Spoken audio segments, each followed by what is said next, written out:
Hey there folks, and welcome to this video. This one here's a preview for the Saudi Arabia Grand Prix on the streets of Jeddah alongside the coastline. And before I get into it, I know there are going to be a lot of criticisms about F1's decision to race there and so on and so forth. Like we've seen for places like Qatar or Abu Dhabi, well, they make up the final 3 rounds of the season, but also other tracks that are on the calendar such as, say, Russia or Hungary. If you want to know more about that, check out my video. It'll be coming out before the race on Sunday about F1's We Races 1 message that they'll be broadcasting ahead of the Saudi Arabia Grand Prix. But let's get into it. And this is the first time that Max Verstappen can mathematically become world champion. He requires Lewis to be finishing, I think, outside of the top 6 if he gets fastest lap. As in Max gets fastest lap.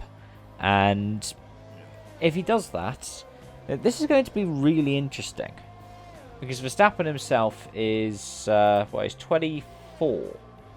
He'll be older than Vettel, Hamilton or Alonso were when they got their first title. Actually, maybe not Fernando. Oh no, he will be older than Fernando was in 2005. And older than Vettel was when he won his second title, I believe, in 2011.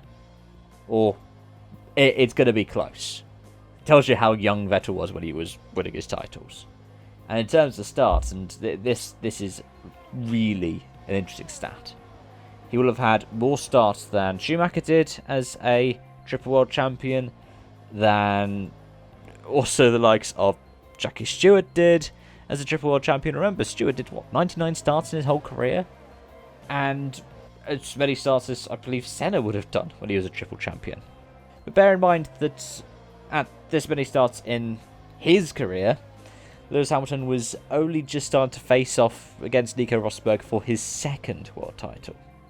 And now Lewis is battling for his 8th. So Lewis against Max Verstappen. It's weird. F1 starts and the way that they mess around the records, it's very, very weird. But at the same time, so's this track. It's a street circuit. It's designed to be very long but very fast. It reminds me of things such as Sochi and Baku, where they're long street circuits, or they're meant to carry some speed. The walls are quite tight, close to the track, because, well, it's a street circuit. You always have to be alert. It's a street circuit, as Julian Palmer has told us time and time again. But one of the things that stands out for me is how much it reminds me of the Cape Town track in Motorsport Manager. It almost feels like Tilke's gone, the coastline looks very similar, so I can use something very similar like this, just change the direction around. And as much as we can talk about the conditions under which the track has been constructed, it's been constructed in such a short amount of time. We were in Brazil and most of the track was looking like it wasn't done. But one of the things is, it's fascinating that the race has even happened, outside of the conversation of how everything's been built in such a short time to make it happen. But overall, it's going to be interesting to see how this unfolds. Another street track at night, so makes up for the one that we've kind of lost by not having Singapore on the calendar. And it's one right on the coastline.